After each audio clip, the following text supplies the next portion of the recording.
Ang loob nitong si Dax na makuha ang oo nitong si Zoe. Kahit itong si Zoe ay lubhang naiirita na nga sa kanya at nandidiri. Sinabi nito na masyado siyang mababa at masyadong mataas ang kanyang pangarap na hindi at imposibleng niyang maabot. Hindi talaga sumusuko itong si Dax kahit na ilang beses nang nireject ni Joey ang kanyang mga efforts. Natapon na ang bulaklak na kanyang binigay. Hindi pa rin siya sumusuko. Sinabi nito na mabuti pa ay magising siya sa katotohanan na kailanman ay hindi niya may bibigyang pansin ang kanyang pag-ibig. Nahihiya ng gusto ni Zoe ang ginagawang effort nitong si Dax. At sa oras nga na makita at marinig ang kanyang pangalan ay umaatras na ito. At agad na ipinapatapon ang anumang galing sa kanya. Napansin nito ni Justine at agad namang lumapit ito sa kanya. Sinabi ni Justine na napansin lang daw umano niya ay talaga itong si Zoe ay lapitin ng mga taong criminal types, kagaya lamang ng kanyang ina. At ito ngang si Dax na kagagaling nga lang sa kulungan. Bukod pa ron, ang kanyang naging reaksyon nung nalabas na nga ang katotohanan na itong si Doc Carlos ay isang womanizer at bukod pa doon may nalang lahat na posibleng siya ang pumatay kay Erin. Grabe ang kanyang pagdepensa dito na tila ba isa siyang anak na dinebdepensahan ang isang ama. Kaya naman labis na nagtataka itong si Justine. Sinabi niya, why kaya? Bakit ganun siya ka-affected? Dahil sa kanyang mga aksyon, tela mabubuko nga siya nitong si Justine. At isa pa, hindi siya tinitigilan nito. Kaya naman daw si Zoe ay inis na inis sa kanyang pinsan. Sinabi niya rito na talagang ubod ng pagkamarites itong kanyang pinsan na si Justine. Dahil lahat na lang pinapansin at inaalam ang mga bagay-bagay. Ano nga ba ang kanyang tunay na pakay kay Zoe at bakit ngayon ginagawa sa kanyang pinsan? Maiirita itong si Zoe dahil kasama nga sa mga plano nitong si Justine at ang kanyang ama na sirain ang mga mundo ng pamilya Tanyag. Kahit nga itong si Annalyn, sa pagkakaalam nila ay hindi nga ito totoong anak.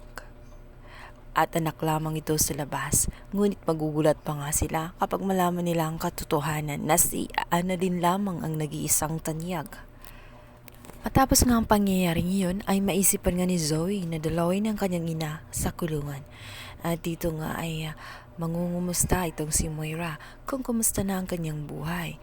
At dito nga ay nakwento rin itong si Zoe na itong si Doc Carlos ay nasangkot nga sa isang krimen kung saan pinagbibintangan nga siya na siya ang pumatay kay Erin. Sinabi ni Moira na kung totoo ba talaga ang hinala. Totoo ang mga sagot nitong si Zoe. Sinabi niya na nakausap niya ito sa telepono at sa kanyang pakiramdam at ramdam niya talaga na si Doc Carlos ay guilty based na rin sa kanyang pananalita na tela takot na takot ito sa kanyang mga ginagawa. Dahilan rin kung bakit siya nagtago at sa kanyang pakiramdam ay alam na nalanet ang katotohanan kung kaya't ngayon ay kinidnap niya ang kanyang sariling asawa. Ito na may napailing itong si Moira.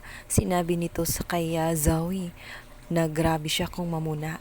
Akala niya kung santo siya, kung si Moira ang kanyang pagsabihan, yun pala ay mas matindi ang kanyang kayang gawin at ginagawa niya ang devil part.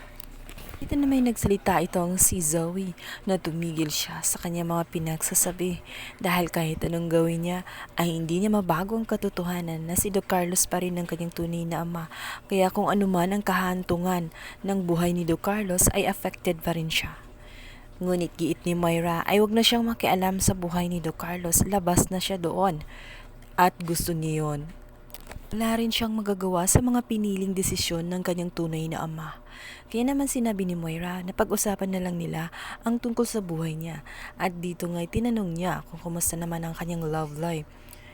Dito nga'y nakwenta nitong si Zoe na walang naniligaw sa kanya. Kung isang ambisyosang ito nga si Dax. At naiirita siya sa mga pinagagawa nito. Nagulat naman itong si Moira, ngunit may naiisip siya. kung si Dax ay nanliligaw sa kanya, pwede niya itong gamitin laban sa kanyang kaso. Maaring guhin ni Dax ang kanyang mga statement nang sa ganun ay mapawalang bisa ang kanyang testimonya at itong ngang si Moira ay makalaya sa kulungan. Gagamitin nila itong si Dax nang sa ganun magaan ang kanyang kaso at may posibilidad na tuluyan siyang makalaya dahil batid niyang tanging si Dax lamang ang nag-iisang witness at nag-iisang nagdidiin sa kanya sa kapamakan na kanyang ginawa kung kaya't siya ay nasa kulungan ngayon. Makakalabas kaya ang bruhang si Moira sa kulungan sa pamamagitan ni Dax at papayag din kaya si Dax kung sakasakali na maging option ang mga bagay na iyon. Yan ang ating pakabangan sa lalang umiinit na tagpo na abot kamay na pangarap. Thank you for watching. Please don't forget to like and subscribe my YouTube channel. Thank you. Bye!